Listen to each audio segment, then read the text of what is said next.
সম্মানিত দর্শক, আজকের গরম খবর। ইরান ড্রোন হামলা শুরু করলো এই প্রথমবার, আর তাদের ড্রোনগুলো অনেক শক্তিশালী এবং নির্ভুলভাবে আক্রমণ করার জন্য প্রস্তুত করা হয়েছে। ইসরায়েলের কোন কোন জেলায় এবং কোন কোন সময় এগুলো প্রয়োগ করা হবে আমরা এই ভিডিওর মাধ্যমে দেখব।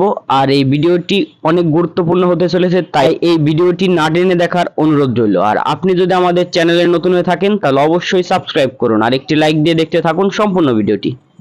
আরে আজকের ভিডিও তো বলি আর না বলি, শেয়ার তো ভাই করতেই হবে, কারণ দীর্ঘ কয়েক যুগ পর ইরান এই প্রথমবারের মতন আপনার ইসরায়েলের উদ্দেশ্যে তাদের কয়েকশো ড্রোন ছেড়ে দিয়েছে।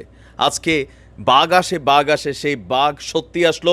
গতকালকে আমরা দেখেছি যে ইরানের পক্ষ হয়ে প্রক্সি যুদ্ধ করেছিল লেবাননের হিজুরা, but this is the first time Iran তাদের ড্রোন ছেড়ে দিয়েছে। আমি যখন এই নিউজ করছি, নিউজ যখন পাবলিশ হতে যাচ্ছে ততক্ষণে হয়তো আরও অনেক কিছু ঘটে যাবে, কারণ এই ড্রোনগুলো ইসরায়েলের ভূমিতে পৌঁছাতে মধ্যখানে কয়েকটা দেশকে পাড়ি দেওয়া যেহেতু যাবে, 2 ঘন্টার মতন সময় লাগবে যখন আমি এই ভিডিওটা রেকর্ড করছি। দর্শক, সর্বোচ্চ শেয়ার চাই, কারণ ইরানের পাশে আমরা থাকতে চাই, দেখাতে চাই যে আমরা সবাই একজোট। ইসরায়েলের ভূখণ্ডে কয়েকশো ড্রোন এবং ক্ষেপণাস্ত্র দিয়ে অলরেডি অভিযান শুরু করেছে ইরান। আর আজকে আমি যখন নিউজ করছি মাত্র কয়েক মিনিট আগেই আপনার এই হামলার শুরু হয়েছে দাবি করেছে ইসরায়েলের সেনাবাহিনী। দেশটির সংবাদ মাধ্যম আপনার টাইমস অফ ইসরায়েল তারা এই তথ্য জানিয়ে বলছে এই প্রথম ইসরায়েলি ভূখণ্ডকে লক্ষ্য করে সরাসরি ইরান তাদের হামলা চালিয়ে দিল। এই হামলার লক্ষ্যবস্তু কি কি এখনও তা স্পষ্ট নয়।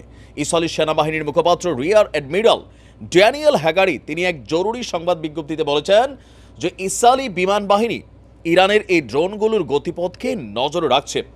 ড্রোনগুলো ইসরায়েলি ভূখণ্ডে পৌঁছাতে কয়েক ঘন্টা সময় লাগতে পারে। হ্যাগারি বলছেন যে ড্রোনগুলো প্রতিহত করতে জিপিএস প্রযুক্তিকে অচলাবস্থা বিরাজ করানো হয়েছে। আর যদি কোনো হামলা হয় যাতে জনগণকে সতর্ক করা প্রয়োজন হবে তাহলেও তা করা হবে। ইতিমধ্যেই অনেক স্কুল, তারপর হচ্ছে যে বিভিন্ন যে জমায়েতকারী এরিয়া, মার্কেট বা বিভিন্ন জায়গা, সেখানেও সতর্কতা জারি করা হয়েছে। ইসরায়েলের সেনাবাহিনী বলছে ইসরায়েলের আকাশ সীমায় ড্রোনগুলো প্রবেশ করলেই কেবল সাইরেন বাজানো হবে। যত দ্রুত সম্ভব ড্রোনগুলো প্রতিহত করার চেষ্টা করবে সেনাবাহিনী।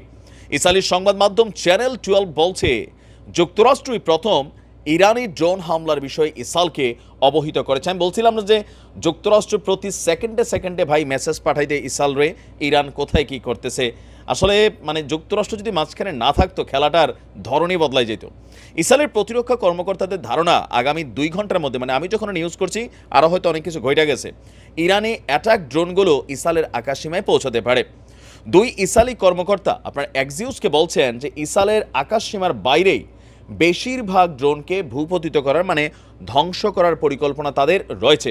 এক্ষেত্রে শুধুমাত্র ইসরায়েল একা প্রটেস্ট করবে তা না, এক্ষেত্রে যুক্তরাষ্ট্র এবং পশ্চিমা রাষ্ট্রের আরও কয়েকটা দেশ সহযোগিতা করবে। আর মাঝখানে আছে জার্মানি, যুক্তরাজ্য, ফ্রান্স সহ আরও বেশ কিছু শক্তিশালী রাষ্ট্র যাদের কাছে এই ক্ষেপণাস্ত্র প্রতিরোধ সিস্টেম ব্যবস্থাটা কার্যকর আছে। কারণ আপনারা জানেন লোহিত সাগরে যে মার্কিন যুদ্ধ জাহাজগুলো আছে, মিত্রদের যে জাহাজগুলো আছে, এগুলো দিয়ে কিন্তু অনেক কিছু করা যায়।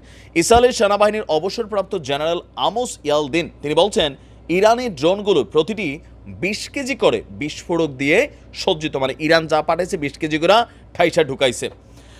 আর বলা হচ্ছে যে মার্কিন প্রেসিডেন্ট জো বাইডেন নির্ধারিত সফরসূচি বাতিল করে তিনি ওয়াশিংটনে চলে গেছেন। ইসরায়েলে ইরানি হামলা নিয়ে হোয়াইট হাউসে জাতীয় প্রতিরক্ষা টিমের সাথে বৈঠক করবেন তিনি। হোয়াইট হাউস বলছে তার টিমের সদস্যরা নিয়মিত ইসরায়েলি কর্মকর্তাদের সাথে যোগাযোগ রাখছেন, অপর অংশীদার ও মিত্রদের সঙ্গেও যোগাযোগ রাখা হচ্ছে। আগামী কয়েক ঘন্টার মধ্যেই হামলা পরিণত হবে। হোয়াইট হাউস আরও বলছেন যে প্রেসিডেন্ট বাইডেন স্পষ্ট করে বলেছেন যে ইসরায়েলের নিরাপত্তার প্রতি সমর্থন আপনার কি বলা হয় যে আচ্ছা যাক আরও কঠিন অবস্থান তৈরি করা হয়েছে। আমরা প্রতিনিয়ত আপডেট নিউজগুলো দিয়ে থাকবো, আর আমাদের এই পেজ নাইম টিভি 24-এ আপনি কানেক্টেড থাকবেন প্রতিনিয়ত খবরগুলো দেখার জন্য। ভালো থাকুন, আসসালামু আলাইকুম। সম্মানিত দর্শক, আশা করি আপনারা সম্পূর্ণ ভিডিওটি না টেনে দেখেছেন এবং এই ভিডিওটি দেখে আপনারা অনেক কিছু বুঝতে পেরেছেন। আর আপনার যদি এই ভিডিওর উপর কোনো গুরুত্বপূর্ণ মতামত থেকে থাকে তাহলে অবশ্যই কমেন্ট বক্সে জানান। আর আজকের ভিডিওটি এই পর্যন্তই, আবার দেখা হবে অন্য কোনো নতুন ভিডিওতে। ততক্ষণ সুস্থ থাকুন, ভালো থাকুন, আল্লাহ হাফেজ।